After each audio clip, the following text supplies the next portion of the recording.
1971년의 대한민국은 눈에 보이지 않을 만큼 빠르게 변하고 있었습니다. 그러나 속도를 내는 경제와 달리 국민들의 삶은 그만큼 따라가지 못했습니다. 도시 곳곳은 건설 공사로 가득했고 공장 굴뚝은 밤낮으로 연기를 뿜어냈지만 서민들의 식탁 위에는 여전히 부족함이 자리하고 있었습니다. 물가는 오르고 월급은 그대로였으며 정치는 국민들의 삶과 점점 더 멀어지는 듯 보였습니다. 하지만 사람들의 마음 한쪽에서는 그래도 바뀔 수 있지 않을까? 라는 작은 불씨가 피어오르고 있었죠. 그 불씨는 1971년 어느 봄날을 향해 조용히 타오르고 있었습니다. 그때 등장한 인물이 바로 김대중 후보였습니다. 당시로서는 드물게 라디오와 TV를 적극 활용하며 전국 구석구석까지 자신의 메시지를 전달하려 했던 젊은 정치인. 그의 목소리는 단단했고 말은 명확했습니다. 경제 성장만으로는 안 됩니다. 이제는 국민의 삶을 살펴야 할 때입니다. 사람들은 고개를 끄덕이기 시작했습니다. 젊은 층, 공장 노동자, 영세상인들. 기존 정치에 실망했던 이들은 그의 등장을 변화의 기회라고 느끼기 시작했습니다. 그러나 이는 기존 권력에게는 결코 가벼운 위협이 아니었습니다. 박정희 대통령은 이미 1960년대 내내 국정을 이끌며 경제개발산업화라는 거대한 틀을 구축한 인물. 그가 내세운 메시지는 단순했습니다. 안정 속의 발전. 이 말 한 문장은 당시 많은 국민의 마음을 아직도 붙잡고 있었습니다. 특히 농촌에서는 새마을운동의 성과가 눈에 보이기 시작했고 중장년층은 여전히 박정희의 확고한 추진력을 신뢰하고 있었습니다. 이렇듯 대한민국은 두 개의 거대한 흐름이 서로를 향해 조용히 다가가는 긴장된 시간 속에 있었습니다. 하나는 변화를 향한 희망, 다른 하나는 안정에 대한 믿음. 그리고 국민들은 처음으로 정말 이번에는 바뀔지도 모른다는 감각을 선명하게 느끼고 있었습니다. 1971년 봄, 나라 전체가 아직 오지 않은 날을 기다리며 긴 호흡으로 조용히 흔들리고 있었습니다. 1971년 선거가 특별했던 이유는 새로운 정치인의 등장 때문이었습니다. 그 중심에는 단연 김대중이 있었습니다. 그는 당시 40대 초반의 젊은 정치인이었고 지식인 이미지를 갖추고 있었으며 무엇보다도 시대가 요구하는 언어를 정확히 알고 있었습니다. 그의 연설은 단순한 정치적 외침이 아니라 내 삶과 직접 연결된 이야기처럼 들렸습니다. 특히 김대중은 한국 정치사에서 처음으로 라디오와 TV를 전략적으로 활용한 후보였습니다. 라디오가 집집마다 놓여 있었던 그 시대, 사람들은 저녁이면 자연스럽게 라디오 앞에 모였고 그의 목소리는 가난한 방, 공장, 휴게실, 농촌의 마루까지 평등하게 울려 퍼졌습니다. 그 목소리는 단호하면서도 따뜻했습니다. 부자가 잘 사는 나라가 아니라 모두가 꿈을 가질 수 있는 나라를 만들겠습니다. 이 한 문장이 그 시대의 젊은이들에게는 정치가 처음으로 내 편이 되어주는 것 같은 감정을 주었습니다. TV 역시 큰 역할을 했습니다. 당시 TV는 아직 대중화 초기였지만 TV에 나오는 정치인은 그 자체로 신선했고 김대중의 또렷한 말투와 자신감 있는 표정은 카메라 화면을 통해 훨씬 더 생생하게 전달되었습니다. 그는 말만 한 것이 아닙니다. 경제정책, 사회복지, 교육개혁 등 당시 국민들이 현실에서 가슴으로 느끼던 문제들을 묵직하게 짚어냈습니다. 그리고 그는 항상 말했습니다. 변화는 준비된 사람에게서 시작됩니다. 이 문장은 변화를 갈망하던 도시 노동자들에게, 처음 미래를 고민하던 대학생들에게 강한 울림을 남겼습니다. 그의 유세 현장은 어떤 날은 트럭 위에서, 어떤 날은 비 오는 시장 골목 한가운데서 이루어졌습니다. 그런 곳마다 청년들이 몰려들었고 어르신들도 멀찌감치 서서 고개를 끄덕였습니다. 사람들은 말했습니다. 정치가 달라질 수도 있겠네. 이번엔 가능성이 있어. 그러나 김대중의 돌풍은 기존 권력에게는 명백한 경고와도 같았습니다. 이번 선거 절대 쉽게 넘어가지 않을 것이다. 1971년의 대한민국은 이처럼 변화의 기운이 솟아오르는 한편 그에 반대하는 거대한 힘 또한 물밑에서 서서히 움직이고 있었던 것입니다. 김대중의 돌풍이 거세질수록 박정희 대통령 측 역시 결코 가만히 있지 않았습니다. 그는 이미 1960년대 내내 국가를 이끌어오며 경제개발 계획과 산업화 정책을 성공적으로 추진한 인물이었고 그 성과는 국민들 눈에도 분명하게 보였습니다. 가난에서 벗어나기 위해 전쟁의 상처를 잊기 위해 사람들은 안정을 강하게 원했습니다. 그리고 박정희라는 이름은 그 안정의 상징처럼 받아들여졌습니다. 특히 농촌에서는 새마을 운동이 서서히 모습을 드러내기 시작한 때였습니다.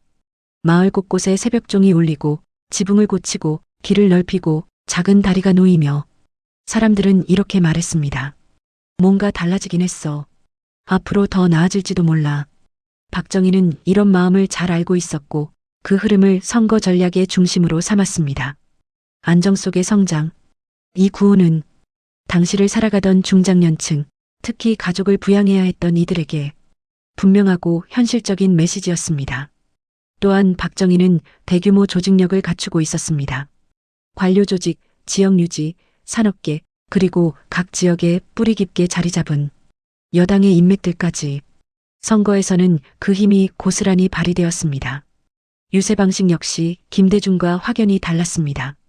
대중 앞에 서면 그의 목소리는 단호하고 낮게 울렸습니다. 우리는 쉬지 않고 일해야 합니다. 나라가 더 강해져야 국민도 강해질 수 있습니다. 박정희에게는 이미 국가를 다뤄본 경험에서 오는 특유의 확신 같은 것이 있었습니다. 그 확신은 불안정을 두려워하는 이들에게 묘한 안정감을 주었습니다.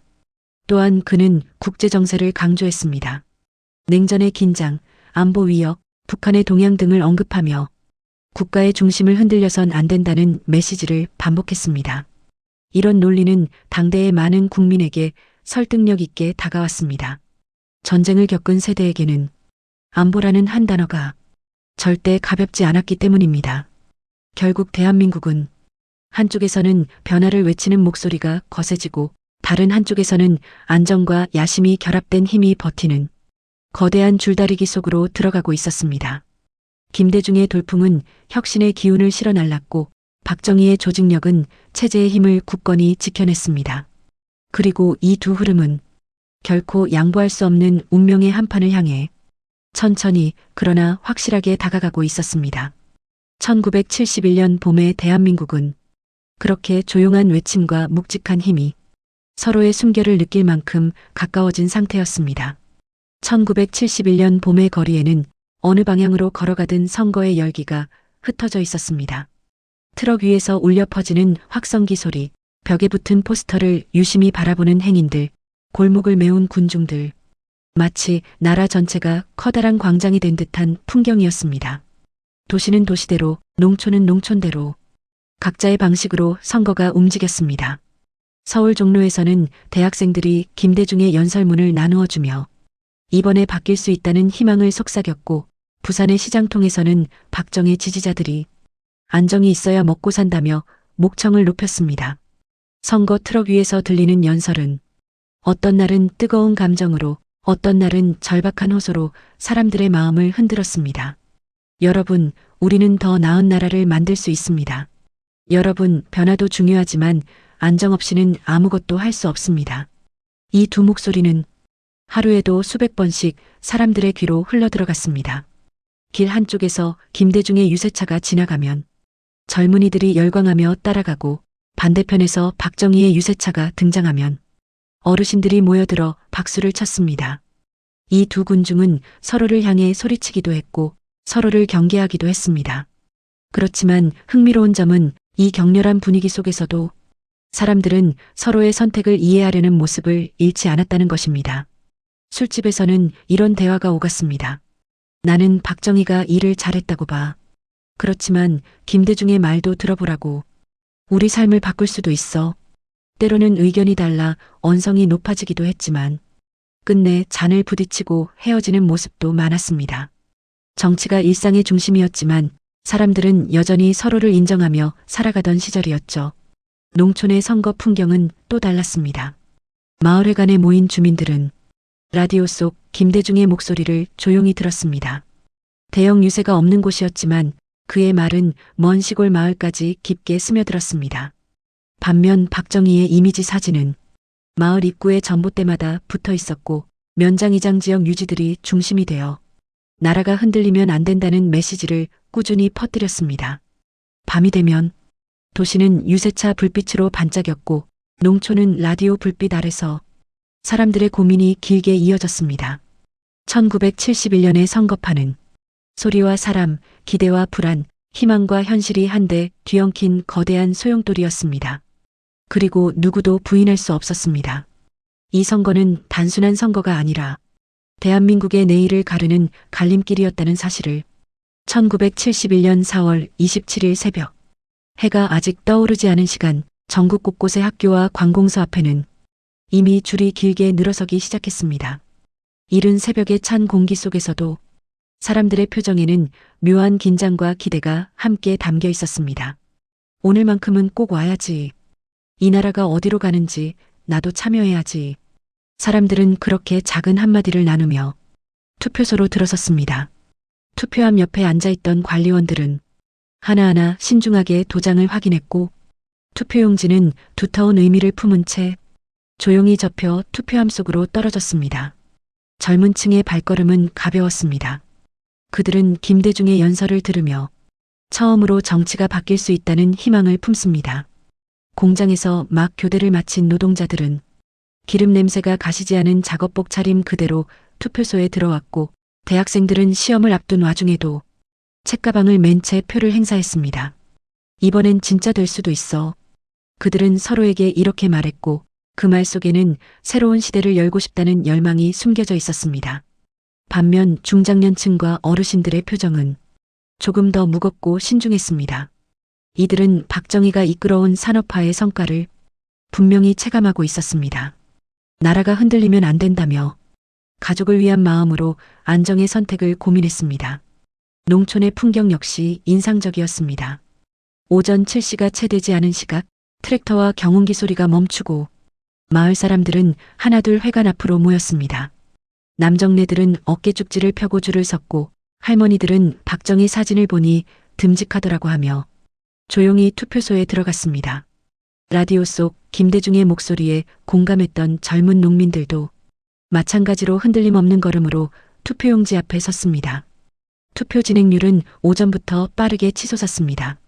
점심 무렵 선관위는 TV와 라디오를 통해 전국 투표율이 매우 높다는 소식을 전했고 곳곳에서 국민들이 이번엔 진짜 마음 먹었구나라는 말이 돌았습니다.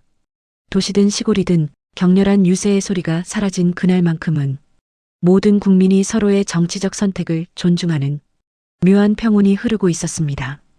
그러나 그 평온 속에 깔린 긴장은 숨을 들이쉴 때마다 더욱 짙어졌습니다. 해가 지기 시작하면서 투표소는 마감 시간을 향해 조용히 흘러갔습니다. 그리고 투표함이 봉인되는 순간 나라 전체가 한순간에 고요해졌습니다. 이제 모든 선택은 끝났고 남은 것은 단 하나. 대한민국의 운명이 어떻게 흘러갈 것인가. 1971년 4월 27일 그날의 공기는 누구도 잊을 수 없는 역사적 긴장으로 가득 차 있었습니다. 투표함이 봉인된 그 순간부터 대한민국은 진짜 긴장 속으로 들어갔습니다. 해가 완전히 져버리고 도시의 불빛이 하나둘 켜질 무렵 사람들은 자연스럽게 집안의 라디오 앞으로 모여들었습니다. 그 시대의 개표 방송은 화면보다 소리가 먼저였습니다. 라디오에서 들려오는 아나운서의 목소리는 단어 하나하나에 긴장을 머금고 있었죠. 지금 들어온 속보입니다.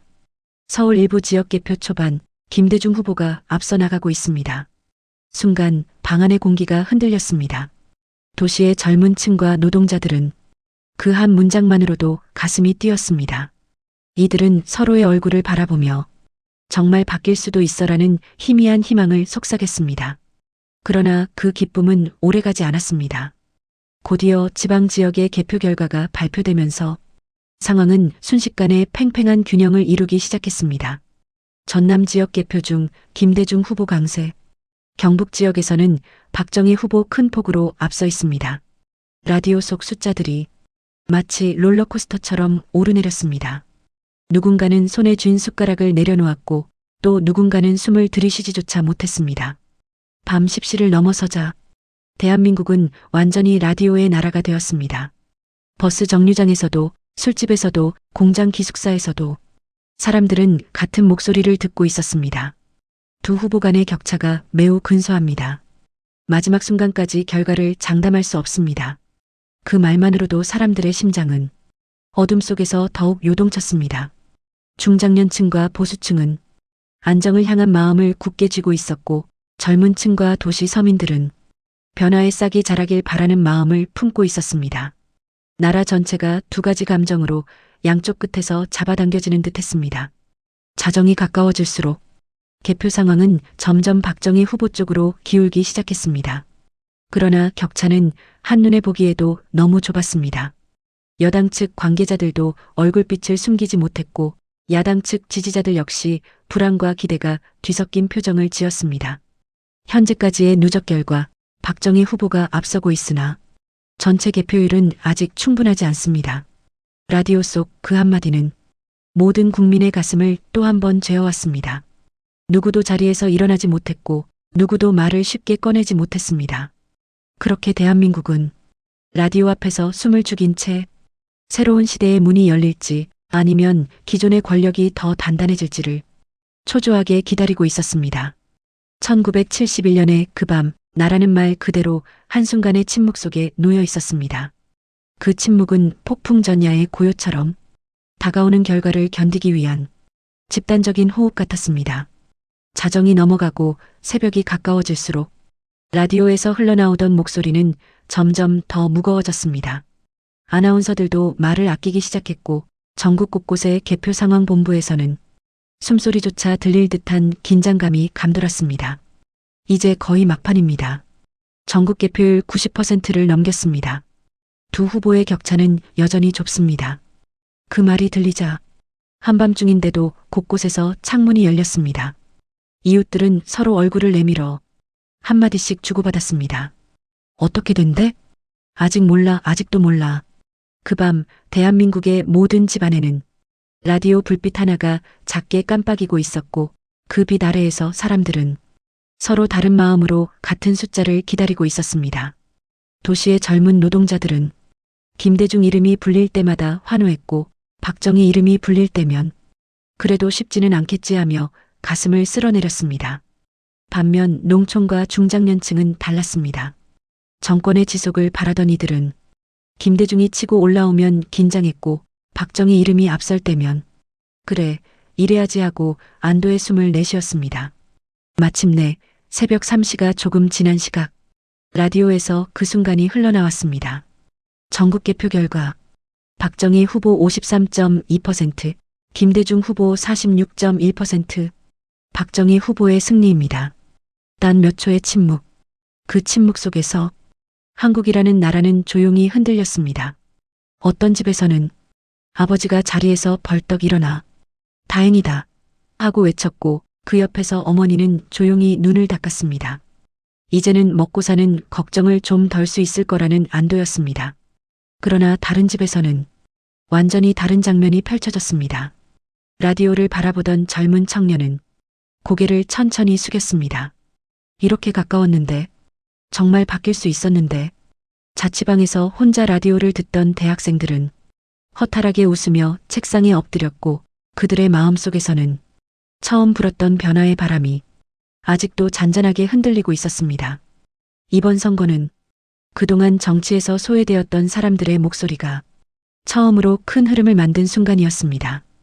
비록 결과는 박정희의 승리였지만 나라 전체를 흔든 변화의 기운은 누구도 부정할 수 없었습니다. 아침이 밝아오자 거리 곳곳에는 밤을 새워 개표를 지켜본 이들의 표정이 남아 있었습니다. 어떤 얼굴에는 안도, 어떤 얼굴에는 실망, 그리고 더 많은 얼굴에는 이제 무엇이 달라질까라는 깊은 물음이 깃들어 있었습니다. 1971년 대선은 겨우 7% 차이로 결론 났지만 그 7%의 간극 속에는 한 나라의 가치관, 세대, 희망, 불안이 모두 뒤엉켜 있었습니다. 그리고 대한민국은 그날 새벽 조용히 새로운 질문 하나를 품기 시작했습니다. 변화는 언젠가 반드시 오는 것일까? 1971년 대선의 결과가 발표된 다음 날 대한민국 곳곳은 묘한 공기로 가득했습니다. 패배의 아쉬움이 남아있는 눈빛, 안도와 기대가 섞인 표정, 그리고 무엇보다 겨우 7%라는 숫자가 사람들의 마음속에 깊이 박혀 있었습니다. 박정희 대통령은 승리했지만 이 선거가 보여준 현실을 누구보다 먼저 깨달은 사람도 바로 박정희 본인이었습니다. 그의 주변 참모들은 조용히 그러나 분명한 표정으로 말했습니다. 대통령 각하, 야당의 영향력이 이전과 다릅니다. 다음 선거는 더 어려울 수 있습니다. 정권 내부에서는 선거 결과를 해석하는 문건들이 쏟아졌고 그 문건들 속에는 국민이 흔들리고 있다는 경고가 반복되었습니다. 또한 도시 젊은 세대의 변화 열망은 정권에게 새로운 부담으로 다가오고 있었습니다. 그 무렵 거리는 여전히 뜨거웠습니다. 김대중의 돌풍은 단순한 선거 현상이 아니었고 정치적 선택을 넘어 사회 전체가 변화의 물결을 목격한 시간이었습니다. 그의 지지자들은 곳곳에서 다음엔 반드시 바꿀 수 있다며 작은 모임을 만들고 목소리를 이어갔습니다. 반면 여당 지도부와 박정희 정권은 전혀 다른 계산을 시작했습니다. 이제 한국은 급속한 산업화와 냉전 속에서 권력의 흔들림을 허용할 수 없다고 판단한 것이죠. 그 결과 1972년 가을 대한민국은 역사상 가장 큰 제도 변화 중 하나를 맞이합니다. 10월 유신 비상조치의 형태로 발표된 이 제도는 대통령의 권한을 대폭 강화하고 국회의 기능을 축소하며 직선제를 폐지해 통일주체국민회의라는 새로운 기구로 대통령을 뽑도록 만들었습니다. 많은 국민들은 충격과 혼란 속에서 유신의 의미를 이해하려 했습니다. 라디오와 신문은 연일 국가 안보와 경제 성장을 위한 선택이라고 설명했지만 도시는 물론 대학가와 지식인들의 마음속에는 무거운 의문이 자라나기 시작했습니다. 그리고 사람들은 다시 한번 그해 봄의 선거를 떠올렸습니다. 결과는 박정희였지만 나라의 바람은 분명히 흔들렸었지. 1971년 대선은 비록 정권을 바꾸지는 못했지만 대한민국 정치의 방향을 완전히 뒤흔든 선거였습니다. 그 흔들림이 바로 유신체제라는 거대한 구조 변화의 출발점이었고 나라 전체가 정적 속으로 들어가기 직전에 마지막 민주적 숨결이기도 했습니다. 그렇게 대한민국은 변화를 요구한 국민들의 목소리와 그 변화를 막으려는 권력의 힘이 정면으로 충돌하는 시대 속에 서서히 빨려 들어가고 있었습니다. 1971년 봄을 지나 시간이 흘러 어느새 반세기가 넘었습니다. 그러나 그 해의 공기와 사람들의 표정은 아직도 오래된 사진처럼 선명하게 남아 있습니다. 그 이유는 아마도 그날의 선택이 단순한 투표 결과가 아니라 한 나라의 방향과 꿈이 충돌했던 순간이었기 때문일 겁니다. 그때 사람들은 누구보다 진지한 마음으로 투표소에 들어섰습니다. 한 장의 투표용지가 자식의 미래를, 가족의 생계를, 나라의 내일을 바꿀 수도 있다고 믿었기 때문입니다. 어떤 이는 변화의 문을 열고 싶어 했고 어떤 이는 지금의 기반을 더 단단히 하고 싶어 했습니다. 그 선택의 차이는 있었지만 나라가 잘 되길 바란다는 마음은 모두 같았죠. 1971년 대선은 승자와 패자를 가르는 정치 이벤트를 넘어 한국 민주주의가 움직이기 시작했던 첫 신호였습니다. 변화를 향한 기대가 그 기대를 막으려는 힘이 있었고 그 둘 사이에서 국민들은 끊임없이 고민하고 흔들렸습니다. 그리고 그 고민의 흔적은 지금 우리가 사는 대한민국의 모습 속에 고스란히 남아 있습니다. 유신체제가 찾아오며 그의 봄의 열기는 서서히 눌려버렸지만 사람들의 가슴 속에서 피어났던 언젠가는 바뀔 것이다라는 희망은 사라지지 않았습니다. 그 희망은 훗날 또 다른 선거에서 또 다른 시대에서 또 다른 세대의 선택으로 이어졌습니다. 1971년 대선은 결코 완전히 끝난 이야기가 아닙니다. 우리가 지금 쓰고 있는 이 시대의 정치, 우리가 바라보는 변화와 안정에 대한 기준, 그리고 국민 한 사람의 선택이 가진 무게는 그때 이미 시작된 흐름 위에 놓여 있습니다. 그래서 그해의 봄은 우리에게 이렇게 묻고 있는지도 모릅니다. 당신은 어떤 나라를 꿈꾸고 있는가? 그리고 그 꿈을 위해 오늘 어떤 선택을 할 것인가? 시간은 흐르지만 사람들의 고민은 이어지고 선택은 다시 찾아오며 나라의 방향은 언제나 국민의 마음에서 태어납니다. 1971년의 이야기를 오늘 다시 떠올린 이유는 과거를 회상하기 위함이 아니라 지금 우리의 선택을 더 깊이 바라보기 위해서입니다. 사건 시대 다음 이야기로 찾아뵙겠습니다.